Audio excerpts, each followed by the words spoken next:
First कर लिया था हमने, क्या किया था भाई फर्स्ट में? फेडरलिज्म कर लिया था, ठीक है। अब करते हैं पार्लियामेंट्री फॉर्म ऑफ गवर्नमेंट। देखो पार्लियामेंट्री फॉर्म ऑफ गवर्नमेंट क्या होता है, सबसे पहले ये समझते हैं। पार्लियामेंट्री फॉर्म ऑफ गवर्नमेंट क्या होता है, जैसे कि हमने अभी पढ़ के आए हैं कि 3 टीयर्स होते हैं। कौन कौन से? गवर्नमेंट कितने तरह की होती है हमारे इंडिया के अंदर? 3 टीयर्स होते हैं उसके। First tier central government, second tier state government, third tier उसको हम लोकल भी कहते हैं और पंचायती राज भी कहते हैं। What it? तो हमने अभी पढ़ा कि जो हमारे गवर्नमेंट है वो कितनी तरह की होती है? 3 हिस्सों में बस बटी हुई है। तो उनको इलेक्ट कौन करता है? जो वो रिप्रेजेंटेटिव मींस एमएलए हो गया, एमपी पीएम हो गया, सीएम हो गया, तो इनको इलेक्ट कौन करता है? तो इस सब बारे में हम बातें करेंगे। वैसे इलेक्ट कौन करता है सबको? कौन करता है इलेक्ट? कौन चुनता है इनको?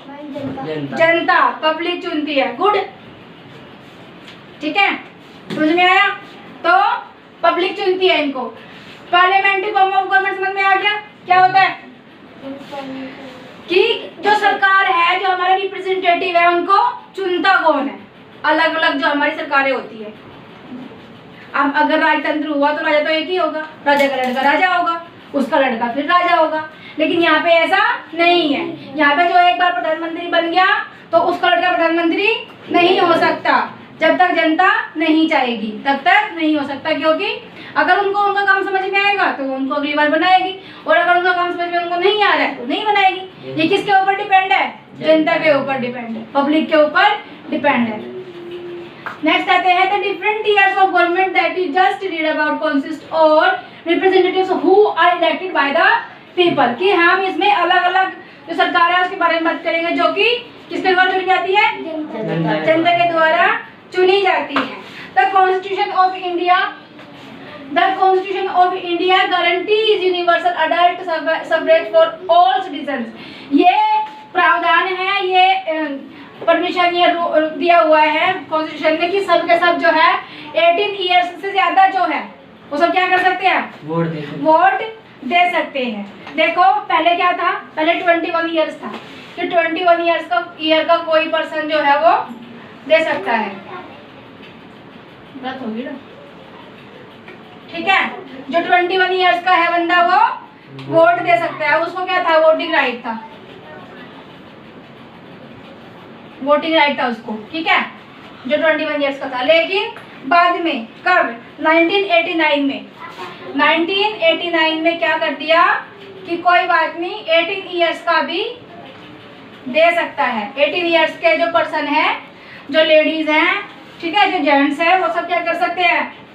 वोट दे सकते हैं। यहाँ पे तो ऐसा कुछ भी नहीं है जैसे फ्रेंच रिवॉल्यूशन में था कि भाई जिसके पास संपत्ति है, जो अपना 3 दिन का वेतन देता है एज अ टैक्स, उसी को है बस अधिकार वोट देने का। यहाँ पे क्या है? यहाँ पे हर कोई वोट दे सकता है बकायदे। वो उसकी एज 18 ईयर्स होनी चाहिए, उसके पास भारत की नागरिकता होनी चाहिए, सिटीजनशिप होनी चाहिए भारत की। समझ में आया? समझ में आया तुमको? नेक्स्ट समझते हैं। देखो when they were making the constitution, the member of constituent assembly, जब constituent assembly के member constitution को बना रहे थे, for that freedom struggle, किस लिए? आजादी पाने के लिए। किस लिए? आजादी पाने के लिए। तो that the freedom struggle and prepare the masses of universal adult suffrage and that this would have encouraged a democratic mindset and break the clues of traditional caste, class, gender and. देखो उस time में क्या था कि जो hierarchy था, क्या था? हैरार्की मतलब भेदभाव था। तो जो क्योंकि सारे रूल किसने बनाए हुए थे? अंग्रेजों ने बनाए हुए थे, ब्रिटिशर्स ने बनाए हुए थे, ठीक है। क्या था उस टाइम पे? सारे जो रूल वगैरह थे वो ब्रिटिश ने बनाए हुए थे। उन्होंने सबको इक्वल जो राइट थे वो नहीं दे रखे थे, सबको वोटिंग का अधिकार नहीं था, ठीक है। और इनका कोई रोल भी नहीं था उनमें, जो इंडियंस थे जो उनको वोट देते थे उनको कोई रोल भी नहीं था। अभी किसी को भी वोट दे, जीतेगा तो ब्रिटिश, ये सब था उस टाइम पे। तो इसमें ये कहा गया है कि जब हमारे जो कॉन्स्टिट्यूशन असेंबली के जो मेंबर्स थे, जब वो संविधान को बना रहे थे अपनी आज़ादी पाने के लिए, तो उस टाइम पे क्या था कि अंग्रेजों के द्वारा बनाए हुए रूल थे जिसको हम हायरार्की कहते हैं, भेदभाव था। हायरार्की मतलब जेंडर हायरार्की, भेदभाव, जेंडर का भेदभाव कि भाई कौन दे सकता है वोट, कौन नहीं दे सकता। ये सब किसके ऊपर डिपेंड था? ब्रिटिश गवर्नमेंट के ऊपर डिपेंड था। ठीक है, कि क्या कहते हैं उसको? British government, East India company. क्या कहते हैं? ईस्ट इंडिया कंपनी कहते हैं भाई। ओके, दिस मीन्स, अच्छा, this mean that the people of India have a direct role in electing their representative. लेकिन अब क्या है?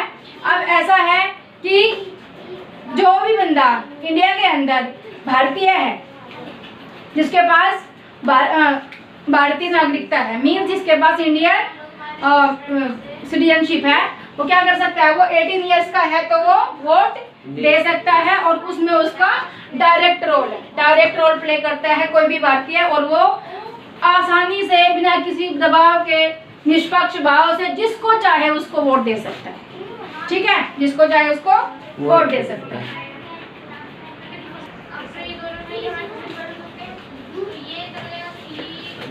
हाँ जी, और अभी पढ़ा था हमने, क्या पढ़ा था कि सबके पास इक्वल हमारा क्या है? अधिकार है कि वोट दे सकते हैं, डायरेक्ट रोल प्ले करते हैं इंडियन सिटीजन की, वो उनकी एलिजिबिलिटी हो, वो 18 ईयर्स के हो जाए तो वो अपनी मर्जी से जिस मर्जी को चाहे, जिस रिप्रेजेंटेटिव को भी वोट कर सकते हैं, किसी को भी वोट कर सकते हैं, चाहे वो बीजेपी है, चाहे वो कांग्रेस है, चाहे वो आम आदमी पार्टी है, चाहे वो अदर आती है कोई, उसको भी कर सकते हैं। ओके, नेक्स्ट आते हैं, also every citizen of the country irrespective of his her social background can also contest in elections. देखो, उसका सोशल बैकग्राउंड कैसा है कोई मायने नहीं रखता उस चीज से। सोशल बैकग्राउंड कैसा है, मीन्स गुंडा मवाली है, क्या है, ठीक है, या फिर कोई पॉलिटिक्स में रह चुका है पहले से, या फिर कोई जस्ट लाइक कोई अभिनेता है, टीचर है, कोई क्या है, वो कोई मैटर नहीं करता। या फिर क्या है, वोटिंग राइट सबको इक्वल मिले हुए हैं।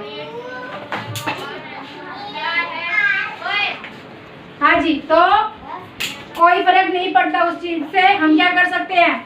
वोट दे सकते हैं और इलेक्शन में खड़े भी हो सकते हैं। जैसे अपोजिट पार्टी के कोई पार्टी है उसके अपोजिशन में हम खड़े हो सकते हैं, चुनाव को लड़ सकते हैं।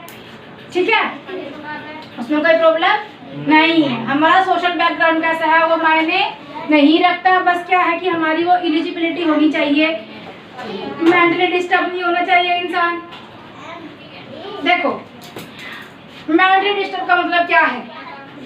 जिसको ये नहीं पता कि कहाँ पे किसको क्या बोलना है, ठीक है, कि कहाँ पे किसको क्या बोलना है, कहाँ पे किसको छेड़खानी करनी है, किसी से छेड़खानी नहीं करनी है।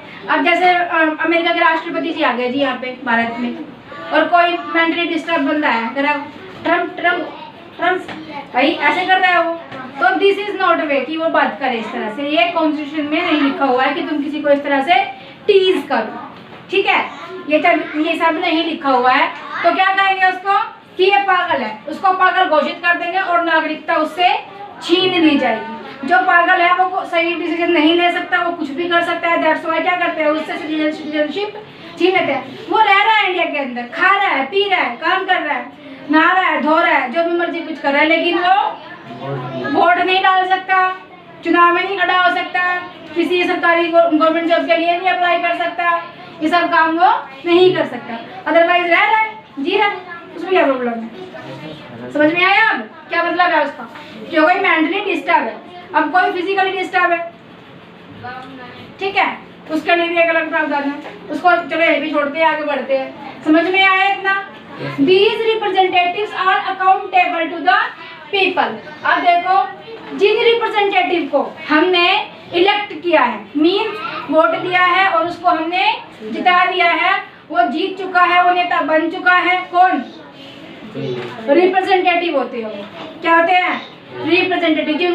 जिसको किसी एक इंसान को हम सब ने मिलके रिप्रेजेंट किया कि जी ये हमारा बंदा है, ये हमारे बिहाफ पे कोई भी डिसीजन लेगा, कोई भी बात हमारी ये बंदा रखेगा, ठीक है।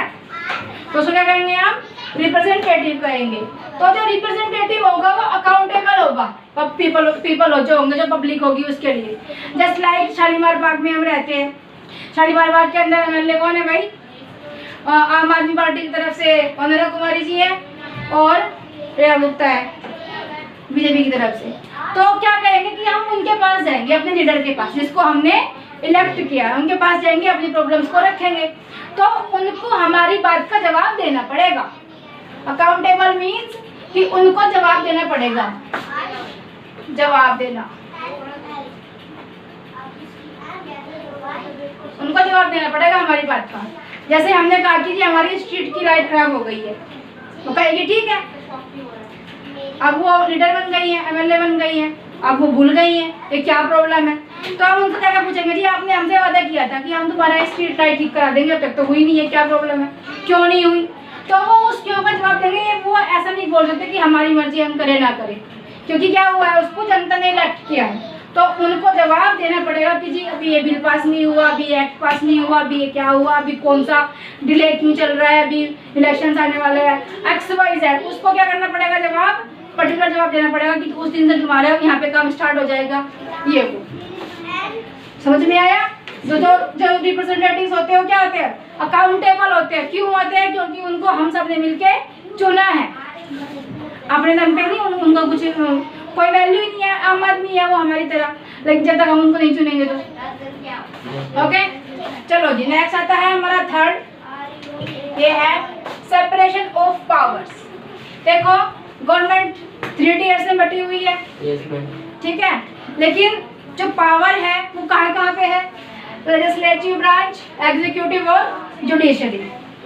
एक होता है जो ब्रांच जो कानून को बनाती है, दूसरे होते हैं जो उसको पास करते हैं, पारित करते हैं, और तीसरे होते हैं कि जो कानून की अवहेलना करते हैं, उनको दंडित करते हैं, उनको पनिशमेंट देते हैं, ताकि लोगों में डर बना रहे कि अगर तुम ये करोगे तो तुम्हें ये हो सकता है। समझ में आया? चलो जी पढ़ते हैं। Separation of powers according to the constitution these are the organ of government. क्या होते हैं? ये अंग होते हैं सरकार का। कौन? 3 चीजें। कौन कौन सी? लेजिस्लेटिव ब्रांच, एग्जीक्यूटिव ब्रांच और जुडिशियल। ठीक है, क्या होते हैं? ऑर्गन्स होते हैं गवर्नमेंट के, गवर्नमेंट के अंग होते हैं। इनके बिना गवर्नमेंट का कोई महत्व नहीं है, इनके बिना गवर्नमेंट लंगड़े के समान है। जैसे कि उनके पास ना तो हाथ है, ना तो पैर है, ना तो आंख है, वो कुछ कर ही नहीं सकते। ठीक है, आगे आते हैं। These are the legislature and executive and the judiciary। 3 तरह की होती है, अभी समझाया। नेक्स्ट आते हैं, the legislature refers to all elected representative। अभी समझाया था। executive is the smaller group of people। Smaller group होता है पीपल का, मतलब लोगों का ग्रुप होता है। तो people who are responsible for implementing laws and running the government. Government को चलाना कैसे है? कोई भी लॉ को इम्प्लीमेंट कैसे करना है। ठीक है, कोई जैसे अभी बताया कि कोई कानून बना दिया, उसको पास कौन करेगा? फिर कोई कानून जब बना दिया, उसको पास कर दिया होगा, अब उसके अगर कोई अवहेलना करेगा तो दंड कौन देगा? ठीक है, जुडिशरी में क्या होता है? न्याय, जस्टिस होता है। तो वहाँ पे न्याय होगा। जो कोई अवहेलना करेगा उसको दंड दिया जाएगा, जो कोई अवहेलना नहीं करेगा वो ठीक ठाक है, उसको परेशान नहीं किया जाएगा। ठीक है, 3 तरह की गवर्नमेंट, 3 तरह के बताए अभी हमने ऑर्गन्स होते हैं हमारी गवर्नमेंट के। कौन कौन से होते हैं? लेजिस्लेटिव, एग्जीक्यूटिव और जुडिशरी। क्या क्या होता है इनमें? मतलब इनमें कानून बनता है, कानून पारित होता है और न्याय होता है। ठीक है, तो जो कानून बना है संविधान के बेसिक स्ट्रक्चर को देखते हुए बनता है, और उसके अंदर कोई छेड़छाड़ किसी तरह की नहीं कर सकता। अगर कोई उस कानून को नहीं मानता तो उसके खिलाफ क्या किया जाता है? एक्शन लिया जाता है।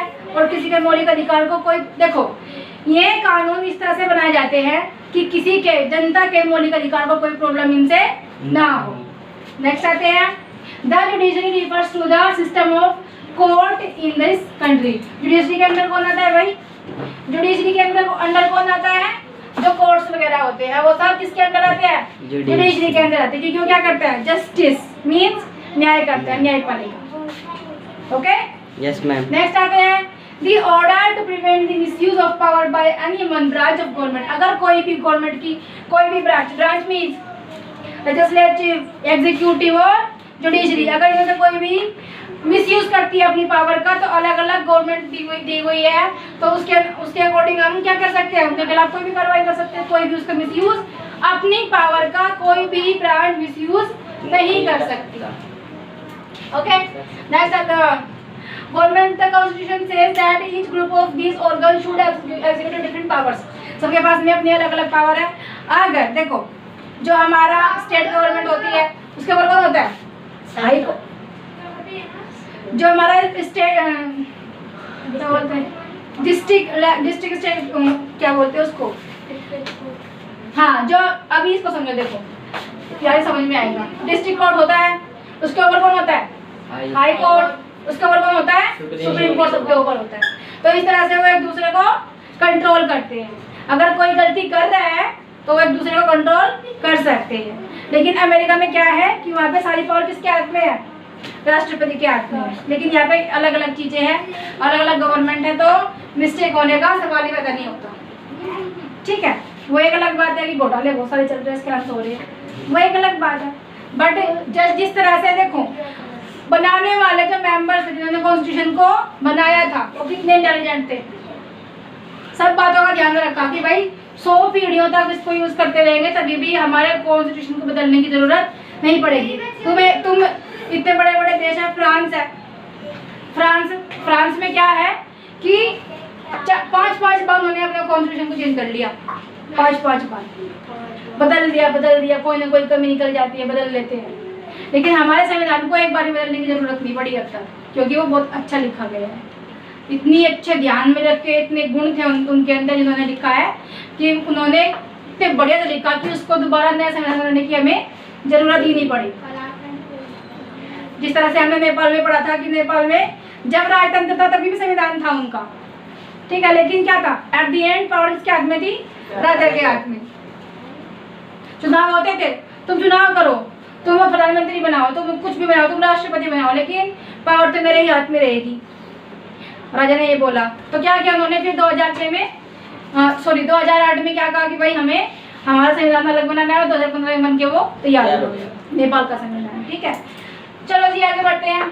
Through this each organ act as a check और the regular organ of government and this ensure the balance of power between the all three. जो तीन होते हैं अभी समझाया मैंने कि डिस्ट्रिक्ट के ऊपर हाई कोर्ट होता है, हाई कोर्ट के ऊपर सुप्रीम कोर्ट, सबके ऊपर क्या होता है, सुप्रीम कोर्ट का जो ऑर्डर होता है, जो आदेश होता है, जो इसका जो लास्ट डिसीजन होता है वो क्या होता है, सर्वमान्य होता है, उसके ऊपर कोई नहीं होता। किसके ऊपर, सुप्रीम कोर्ट के ऊपर कोई नहीं होता भाई, ये बात याद रखना। चलो जी, the word state is open. देखो यहाँ पे स्टेट और कैपिटल्स की बात हम नहीं कर रहे हैं, जो स्टेट को बार बार यूज कर रहे हैं यहाँ पे, इसका मतलब स्टेट गवर्नमेंट नहीं है, क्योंकि government is responsible for administrating and enforcing laws.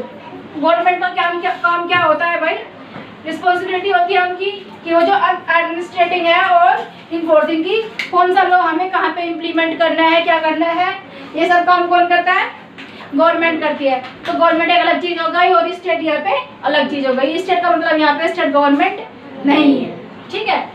The government can change with election, और जो गवर्नमेंट होती है वो हम इलेक्शन के थ्रू चेंज कर सकते हैं। जैसे तुम देख रहे हो, पहले क्या था, कांग्रेस, फिर बीजेपी आई, फिर आम आदमी पार्टी आई, अब पता नहीं 2024 में कौन आएगा। तो क्या हो रहा है, बाय इलेक्शन गवर्नमेंट चेंज हो रही है स्टेप बाय स्टेप। ओके, अभी कल किया है एग्जीक्यूटिव, लेजिस्लेटिव और जुडिशरी, ये सब किया है। तो ये सब अपना अपना काम करते हैं, लेकिन कोई किसी के काम में इंटरफेयर नहीं करता, ठीक है। कोई किसी के काम में इंटरफेयर करता है, नहीं करता, सब अपना अपना काम करते हैं। जिस तरह से मान लो कि पिकनिक पे गए हो तुम, तो किसी को दे दिया कि तुम टिकट बांटोगे वैसे बच्चों को, किसी को दे दिया कि तुम सब बच्चों को वो टी शर्ट दोगे जो जिसके ऊपर नंबर वगैरह लिखे हुए होते हैं कि 1 2 3 4 कितने बच्चे हैं, उसके हिसाब से टी शर्टें आई हुई होती है ना।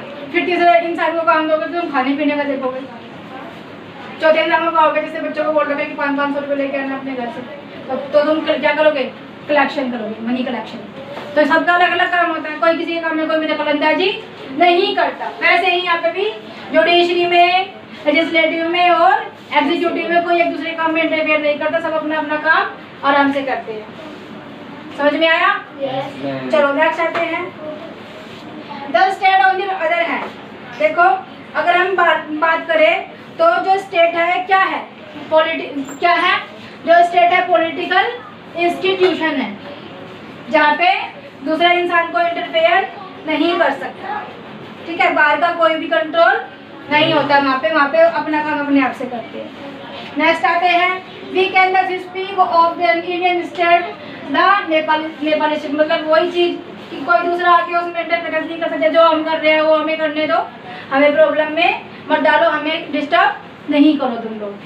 ठीक है, तो जो गवर्नमेंट है, आगे आते हैं, the Indian state has a democratic form of government. क्या होती है उनकी? डेमोक्रेटिक फॉर्म होती है, मतलब लोगों ने उनको चुना हुआ है, और the executive is one part of the state. क्या होता है स्टेट का?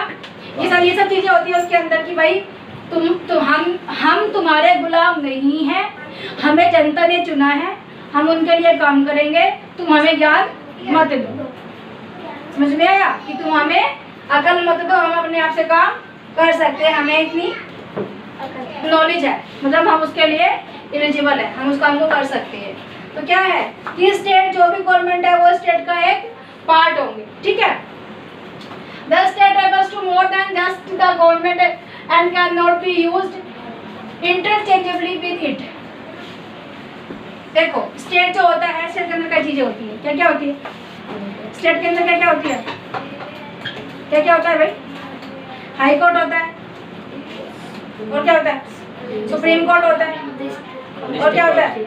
डिस्ट्रिक्ट कोर्ट होता है। किस सारी चीजें होती है। तो हम स्टेट के बदले में नहीं कह सकते कि देखो जो स्टेट है वो एक गवर्नमेंट नहीं है, जो स्टेट है वो गवर्नमेंट नहीं है, सिर्फ वो एक गवर्नमेंट है, उसका एक अलग रोल है स्टेट का। क्या है स्टेट का? एक अलग रोल है, बल्कि वो गवर्नमेंट नहीं है, गवर्नमेंट से भी बढ़ के है। क्या स्टेट गवर्नमेंट से भी बढ़ के है? यहाँ पे हम सिर्फ एक गवर्नमेंट की बात नहीं कर रहे हैं, यहाँ पे हम क्या कह रहे हैं कि जो स्टेट है वो गवर्नमेंट से बढ़ के है, स्टेट गवर्नमेंट। यहाँ पे हम स्टेट को गवर्नमेंट नहीं कह सकते और गवर्नमेंट को स्टेट नहीं कह सकते। ठीक है, गवर्नमेंट को हम स्टेट नहीं कह सकते और स्टेट को गवर्नमेंट नहीं कह सकते। स्टेट ज्यादा होते हैं, जैसे स्टेट के अंदर क्या क्या होता है? हाई कोर्ट, सुप्रीम कोर्ट और डिस्ट्रिक्ट कोर्ट, ये सब होता है। तो स्टेट को पर्टिकुलर टेरिटरी होता है जहाँ पे कोई किसी का इंटरफेयर नहीं होता। लोकल भी कह सकते हैं, लोकल जो होता है लोकल गवर्नमेंट होती है, स्टेट गवर्नमेंट, सेंट्रल गवर्नमेंट, और मैं कोर्ट कह रही हूँ बार बार। इसमें क्या होता है कि स्टेट के अंदर लोकल गवर्नमेंट होती है, सेंट्रल गवर्नमेंट होती है और स्टेट गवर्नमेंट होती है। ठीक है, और जो है मतलब कोई दूर का बाहर का कोई भी आके उसमें इंटरफेरेंस नहीं कर सकता, जो हम कर रहे हैं। ठीक है, चलो बाकी का कल करते हैं।